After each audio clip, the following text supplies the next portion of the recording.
সব কি আমার জন্য ওয়েট করবে না, সব চলে এসছে আগে থেকে। চা খাওয়া হয়ে গেছে? চা খাওয়া হয়নি তো রমা?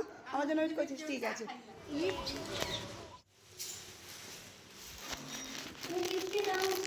কেন তুই আলাদা যাস না? বৃষ্টি আমি পারবো, তুই চলে আয়। আসুন আসুন। এই ওরা কি পরে আসবে? ও বার্থডে গার্লের কেকও হাজির। হ্যাঁ হ্যাঁ হ্যাঁ, ওকেই দে। বন্ধুদের আবার কি শর্মিষ্ঠার বাগানটা একটু দেখে যাই কেমন লাগছে। বাগান নয়, বাগান আগে অন্য একজনের। দেবজানি তুমি কিছু বলবে? কেমন বৃষ্টি লাগলে? ও চলো চলো চলো চলো চলো চলো। রবিবার দিন সবাই সকাল সকাল চলে গেলাম শর্মিষ্ঠার ফ্ল্যাটে। এটা আমাদের আগে থেকে একটা প্ল্যান ছিল যে 5 তারিখে আমরা সবাই মিট করব। তা আর সেদিন ছিল আমাদের রমার বার্থডে।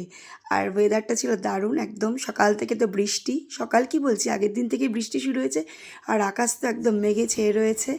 আর তার মধ্যেই তো আমাদের চলছে সকাল থেকে একটার পর একটা আইটেম, খাওয়া দাওয়ার পর্ব আর কি। সকাল থেকে খুব মজা করলাম সবাই মিলে।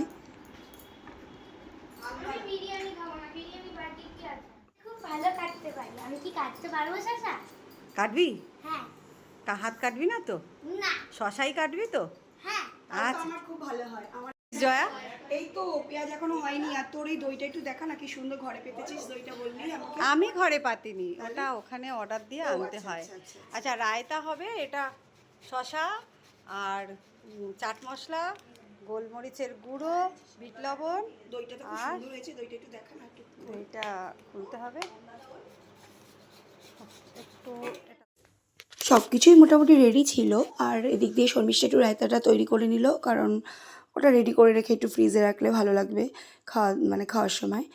আর এদিকে আমরা একটু কেক কাটার পর্বটা করে নিলাম, কারণ আমার বার্থডেটা ছিল সেদিন। সবাই খাওয়াও।